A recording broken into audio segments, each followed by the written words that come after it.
السلام علیکم ورحمۃ اللہ تعالیٰ وبرکاتہ۔ درود پاک پڑھیں، اللہم صلی علی سیدنا مولانا محمد وعلی آل سیدنا مولانا محمد بارک وسلم، صلو علیہ صلاۃ وسلام علیہ یا رسول اللہ یا حبیب اللہ صلی اللہ تعالیٰ علیہ وسلم۔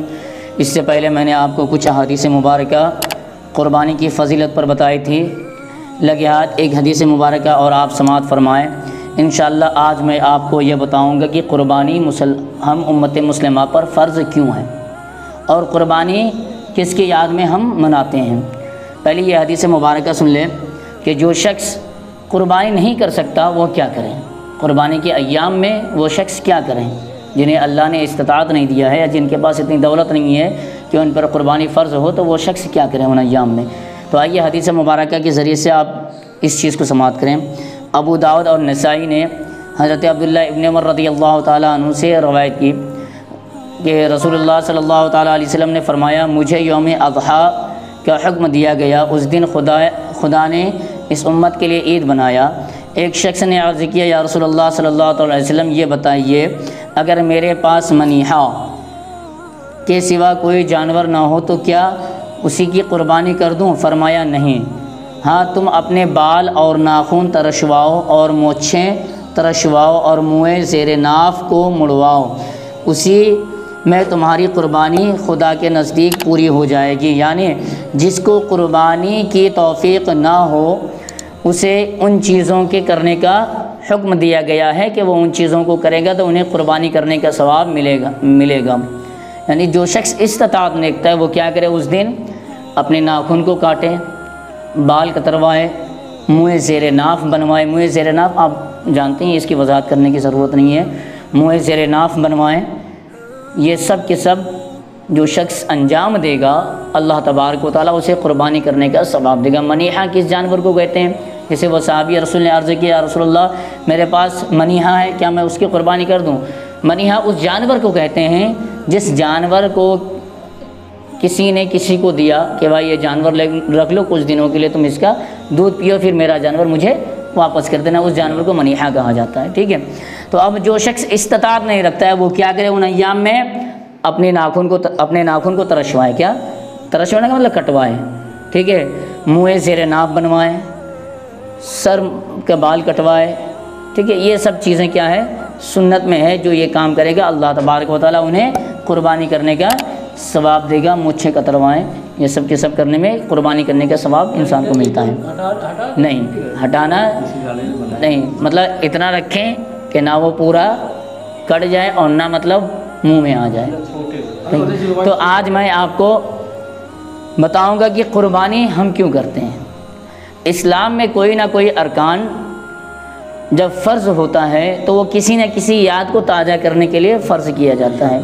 جیسے حضرت صفا اور مروہ کے درمیان صحیح کرنا، جب حاجی لوگ یا جب کوئی مسلمان حج کرنے کے لیے خانہ کعبہ کو جاتے ہیں تو خانہ کعبہ حج اس کا اس وقت تک مقبول بارگاہ نہیں ہوتا جب تک وہ صفا اور مروہ کی سعی نہ کرے، صفا اور مروہ کے درمیان وہ دوڑے نہ، اس کا چکر نہ لگائے، تب تک حج قبول نہیں ہوتا۔ کیوں؟ اس کی وجہ کیا ہے؟ آخر ان پہاڑیوں کے درمیان ہم دوڑتے کیوں ہیں، وجہ کیا ہے اس کی؟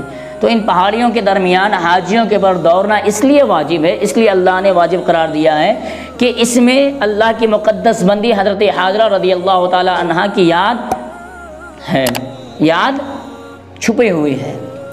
کب؟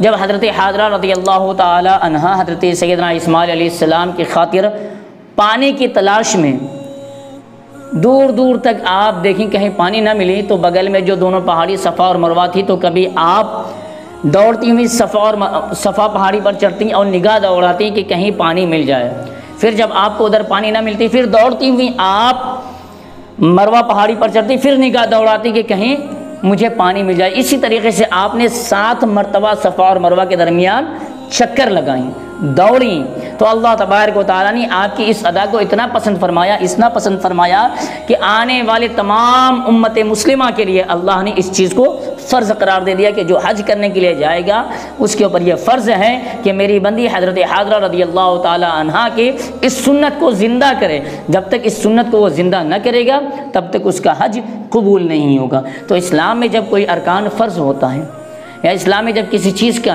حکم دیا جاتا ہے تو اس میں کوئی نہ کوئی چیز پوشیدہ ہوتی ہے، کوئی نہ کوئی اس میں امر پوشیدہ ہے۔ پھر قربانی ہم کیوں کرتے ہیں، اس کی وجہ کیا ہے، اور قربانی کس کی یادگار ہے؟ قربانی حضرت سیدنا ابراہیم علیہ السلام اور حضرت سیدنا اسماعیل علیہ السلام کی یادگار ہے۔ کیسے ہوا؟ دیکھیے، آپ کے یہاں کوئی اولاد نہیں تھی، آپ نے اللہ کی بارگاہ میں دعا کی، قرآن پاک میں ہے، آپ نے اللہ کی بارگاہ میں دعا کی، سورہ صافات کی آیت مبارکہ ہے، اللہ نے آپ کی دعا کو قرآن پاک میں اس طرح نقل فرمایا، اس طرح بیان فرمایا، رب حب لی من الصالحین۔ رب کے ابراہیم نے، رب کے خلیل نے رب کی بارگاہ میں عرض کی، رب حب لی من الصالحین، اے رب مجھے نیک بیٹا عطا فرما، اولاد صالح عطا فرما۔ کیا فرما؟ اولاد صالح عطا فرما۔ تو رب فرماتا ہے آگے، فبشرناہ بغلام حلیم، تو ہم نے اسے خوشخبری سنائی ایک عقل مند لڑکے کی۔ جب رب کے خلیل حضرت سیدنا ابراہیم علیہ السلام نے رب کی بارگاہ میں عرض کی، رب حب لی من الصالحین، تو رب نے فرمایا فبشرناہ بغلام حلیم، کہ جب حضرت سیدنا خلیل نے میری بارگاہ میں عرض کی، مولا مجھے نیک بیٹا عطا فرما، نیک صالح اولاد عطا فرما، تو رب نے فرمایا کہ ہم نے انہیں خوشخبری دی ایک عقل مند بیٹے کی۔ تو 90 سال کی عمر میں تاریخوں میں آیا ہے کہ 90 سال کی عمر میں حضرت سیدنا اسماعیل علیہ السلام آپ کے یہاں پیدا ہوئے۔ پھر آپ بھی انتہا محبت کرتے تھے حضرت سیدنا اسماعیل علیہ السلام سے۔ اللہ نے آپ سے فرمایا کہ اپنی بیوی حاجرہ اور اپنے بیٹے حضرت سیدنا اسماعیل علیہ السلام کو میرے گھر کے پاس چھوڑاؤ۔ آپ نے وہاں دونوں کو چھوڑ دیا۔ پھر اس کے بعد رب کے حکم کے مطابق آپ ان کے پاس جایا کرتے تھے، 15 دن میں، 20 دن میں، کبھی مہینے میں، ملک شام سے آپ خانہ کعبہ کے پاس جایا کرتے، دونوں کی مطلب حال پوچھ کر کے پھر آپ ملک شام کو واپس آ جاتے تھے۔ پھر کیا ہوا، اب قربانی فرض کب ہوئی؟ آپ نے خواب میں کیا دیکھا؟ جب آپ نے خواب میں کیا دیکھا کہ آپ اللہ کی بارگاہ میں قربانی کر رہے ہیں۔ کیا؟ آپ اللہ کی بارگاہ میں قربانی کر رہے ہیں۔ تو صبح ہوئی، آپ نے کیا کیا؟ رب کی بارگاہ میں 100 اونٹ قربان کیا۔ 100 اونٹ رب کی بارگاہ میں قربان کیا۔ پھر اس کے بعد آپ دوسرے دن قربان کرنے کے بعد پھر جب آپ رات کو سوئے، پھر آپ دوسری رات کیا دیکھ رہے ہیں کہ آپ اللہ کی راہ میں قربانی کر رہے ہیں، اللہ آپ سے قربانی چاہ رہا ہے اور آپ اللہ کی راہ میں قربانی کر رہے ہیں۔ صبح ہوئی، آپ نے 200 اونٹوں کی قربانی کی۔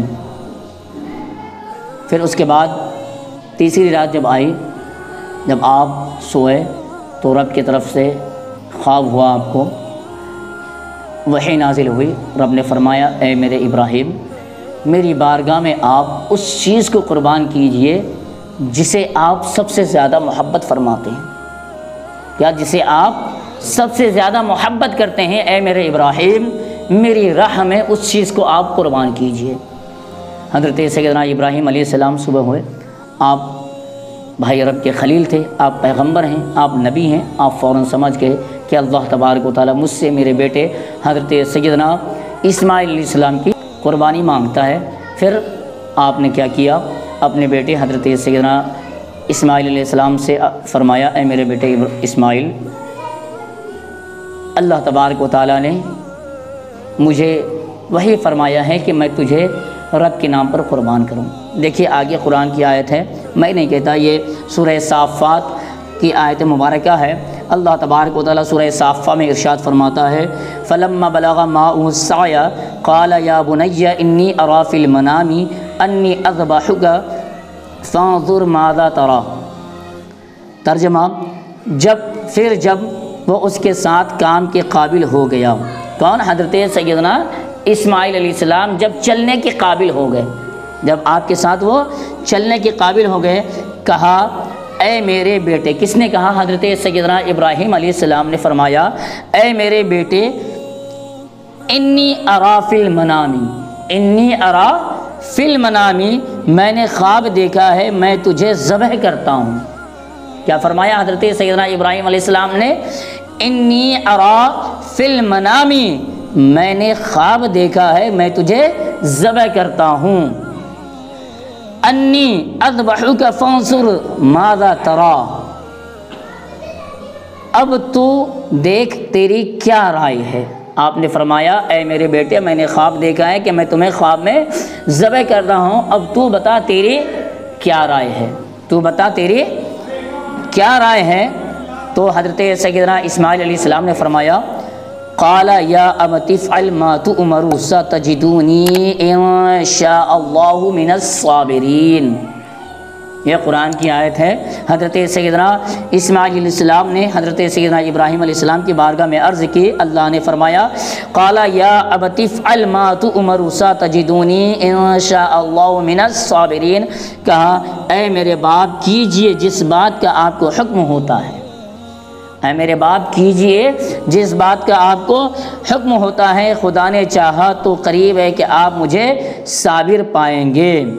کیا؟ خدا نے چاہا تو قریب ہے آپ مجھے صابر پائیں گے۔ آگے قرآن فرماتا ہے فلما اسلما وتلہ للجبین، تو جب ان دونوں نے ہمارے حکم پر گردن رکھی اور باپ نے بیٹے کو ماتھے کے بل لٹایا، جب باپ نے بیٹے کو ماتھے کے بل لٹایا تو رب فرماتا ہے وَنَادَيْنَاهُ أَن يَا إِبْرَاهِيمُ، اس وقت کا حال نہ پوچھو، اور ہم نے اسے ندا فرمائی اے ابراہیم قد صدقت الرؤیا انا كذلك نجزي المحسنین، بے شک تو نے خواب سچ کر دکھایا، ہم ایسے ہی صلہ دیتے ہیں نیکوں کو، ہم ایسے ہی صلہ دیتے ہیں نیکوں کو۔ اب آگے دیکھیں کیا ہوتا ہے، آگے رب فرماتا ہے ان ھذا لہو البلاء المبین، بے شک یہ روشن جانچ تھی، وَفَدَيْنَاهُ بِذِبْحٍ عَظِيمٍ، اور ہم نے ایک بڑا ذبیحہ اس کے فدیے میں دے کر اسے بچا لیا، وَتَرَكْنَا عَلَيْهِ فِي الْآخِرِينَ، اور ہم نے پچھلوں پر اس کی تعریف باقی رکھی، سلام علی ابراہیم، سلام ہو تم پر اے میرے ابراہیم، کذالک نجزی المحسنین، ہم ایسے ہی صلہ دیتے ہیں نیکوں کو، صالحین، بے شک وہ ہمارے اعلیٰ درجے کے کامل الایمان بندوں میں ہے۔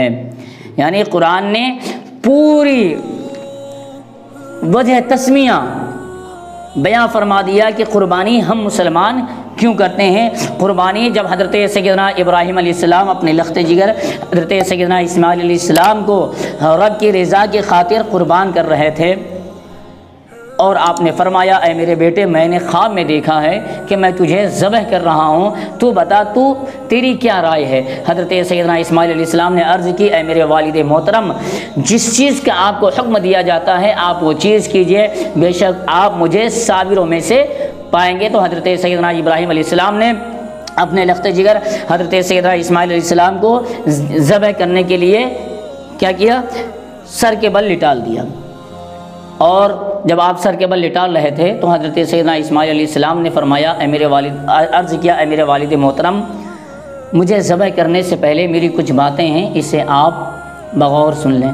اور تو آپ نے فرمایا اے میرے بیٹے بتاؤ کیا بات ہے؟ آپ نے فرمایا اے میرے والد محترم، مجھے ذبح کرنے سے پہلے آپ اپنی آنکھوں میں پٹی باندھ لیں گے، میری آنکھوں میں پٹی باندھ دیں گے، تاکہ کہیں ایسا نہ ہو کہ جب آپ مجھے ذبح کرنے جائیں اور آپ مجھے دیکھیں تو بیٹی کی محبت آپ کو اس امر عظیم سے نہ روک دیں۔ اور دوسری نصیحت یہ ہے کہ آپ میرے ہاتھ اور پیر کو رسی سے جکڑ دیں گے کہ کہیں میں تڑپوں تو میرا تڑپنا کہیں آپ کو اس امر عظیم سے نہ روک دے اور آپ کی زبان پر حرف شکایت نہ آئے۔ تیسری بات یہ ہے کہ میرے خون آلودہ کپڑوں کو میری والدہ محترمہ حضرت حاجرہ رضی اللہ تعالی عنہا کو دے دینا، تاکہ وہ دیکھ کر کے انہیں دلی تسلی ہو جائے اور وہ خوشی سے رب کے بارگاہ میں نماز شکرانہ ادا کرے، اور رب کی بارگاہ میں نماز شکرانہ ادا کرے اور یہ کہے کہ پروردگار عالم میرا بیٹا اسماعیل تیرے امتحان میں کامیاب ہو گیا۔ یہ تین باتیں آپ نے کہی تھی۔ پھر حضرت سیدنا ابراہیم علیہ السلام اپنی آنکھوں میں پٹی باندھتے ہیں، اپنے لڑکے حضرت سیدنا اسماعیل علیہ السلام کی آنکھوں میں پٹی باندھتے ہیں، پھر آپ کے ہاتھ اور پیر کو رسی سے جکڑ دیا جاتا ہے، پھر آپ چھری اٹھاتے ہیں اور بسم اللہ اللہ اکبر کہہ کر کے حضرت سیدنا اسماعیل علیہ السلام کے حلق میں نازنی پہ آپ چلانا شروع کرتے ہیں۔ چھری گلے کو نہیں کاٹتی ہے، آپ دیکھتے ہیں اور چھری سے فرماتے ہیں اے چھری تو اتنا تیز ہے، تو کسی چیز کو بھی کاٹ سکتی ہے، ابھی تو میں نے تجھے تیز کیا ہے، تو حضرت سیدنا اسماعیل علیہ السلام کے حلق میں نازنین پہ کیوں نہیں چل رہا؟ آپ غصے میں چھری کو جو ہے ایک پتھر پہ پٹکتے ہیں، وہ پتھر ایک ہی آن میں 2 ٹکڑا ہو جاتا ہے، پھر آپ دوسری بار چھری لیتے ہیں اور اسے تیز کرتے ہیں، تیز کرنے کے بعد پھر حضرت سیدنا اسماعیل علیہ السلام کے حلق میں نازنین پر آپ چلانا شروع کرتے ہیں، پھر چھری نہیں چلتی ہے، پھر آپ تعجب کرتے ہیں، پھر آپ غصے میں چھری سے کہتے ہیں اے چھری آخر بات کیا ہے؟ میں تمہیں حکم دیتا ہوں، میں اپنے لڑکے کو ذبح کرتا ہوں اللہ کے نام پر، مجھے کوئی تکلیف نہیں ہے، تجھے کیوں تکلیف ہے؟ تو چھری نے مسکرایا اور عرض کیا اے ابراہیم، خلیل کہہ رہا ہے کہ گردن اسماعیل کو کاٹ دے، پر رب جلیل کہہ رہا ہے اے چھری خبردار میرے اسماعیل کا بال بھی باقی نہ ہو پائے۔ اے ابراہیم، جس رب کے حکم پر آپ نے اپنے بیٹے اسماعیل کو لٹال دیا ہے، جو رب آپ کو حکم دیا ہے کہ آپ اسماعیل کو ان کے راہ پہ قربان کر دیں، وہی رب مجھے حکم دے رہا ہے کہ میں اسماعیل کا بال نہ بکا کروں، تو بھلا میں کیسے حلق میں اسماعیل کو کیسے کاٹوں، حلق میں اسماعیل کے اوپر میں کیسے چلوں؟ حضرت سیدنا ابراہیم علیہ السلام پھر چھری کو لیتے ہیں، زمین پر پٹک دیتے ہیں، جس چیز پہ آپ مارتے ہیں، جس پتھر پہ مارتے ہیں، وہ پتھر ایک ہی آن میں 2 ٹکڑوں میں بڑھ جاتا ہے، پھر آپ چھری اٹھاتے ہیں اور تیسری بار جب آپ چاہتے ہیں کہ میں اپنے بیٹے حضرت سیدنا اسماعیل علیہ السلام کی گردن نازنی پر چھری چلاؤں، تو تیسری بار چھری چل جاتی ہے۔ پھر جب آپ چھری چلتی ہے، جب آپ قربانی کر لیتے ہیں، پھر آپ جب دیکھتے ہیں تو دیکھتے کیا ہے کہ وہاں پاس حضرت سیدنا اسماعیل علیہ السلام نہیں بلکہ ایک دمبا ہے، ایک بکری ہے، بعض روایتوں میں بکری کا ہے اور بعض روایتوں میں دمبے کے بارے میں آیا ہے، ٹھیک ہے؟ تو دمبا ہے، آپ تعجب کرنے لگے، پھر اللہ نے آپ کی طرف وہی فرمایا اور کہا اے میرے ابراہیم، بے شک تو نے خواب کو سچ ثابت کر دیا اور میرے حکم پر اپنے بیٹے حضرت سیدنا اسماعیل علیہ السلام کو میرے راہ پر قربان کیا، آپ کے رب نے آپ کی اس ادا کو قبول کیا اور اس چیز کو آنے والی تمام مسلمان پر، امت مسلمہ پر رب نے فرض کر دیا، اور اس چیز کو آپ کے رب نے باقی رکھا، اور آج یہ تمام چیزیں ہم امت مسلمہ پر فرض ہے۔ جو ہم قربانی کرتے ہیں، یہ قربانی کا مقصد یاد ابراہیم کو تازہ کرنا ہے، یاد اسماعیل کو تازہ کرنا ہے، اور خود رب کے محبوب صلی اللہ تعالیٰ علیہ وسلم نے قربانی کی اور آپ کو اللہ تبارک و تعالیٰ نے قربانی کرنے کا حکم فرمایا، لہذا سورہ کوثر کی آیت مبارکہ ہے، رب تبارک و تعالیٰ ارشاد فرماتا ہے فَصَلِّ لِرَبِّكَ وَانْحَرْ، اے میرے محبوب آپ رب کے لیے نماز پڑھیں اور قربانی کریں۔ اللہ کے محبوب علیہ الصلوۃ والسلام نے قربانی کی اور پھر آپ نے فرمایا کہ تم بھی قربانی کرو، اور یہ تیرے آباء و اجداد حضرت سیدنا ابراہیم علیہ السلام کی یادگار ہے، تو قربانی کی یہی وجہ تسمیہ ہے، ٹھیک ہے؟ اللہ تبارک و تعالی ہمیں اس عبادت کو خشوع اور خضوع کے ساتھ کرنے کی توفیق عطا فرمائے۔ السلام علیکم ورحمۃ اللہ تعالی وبرکاتہ۔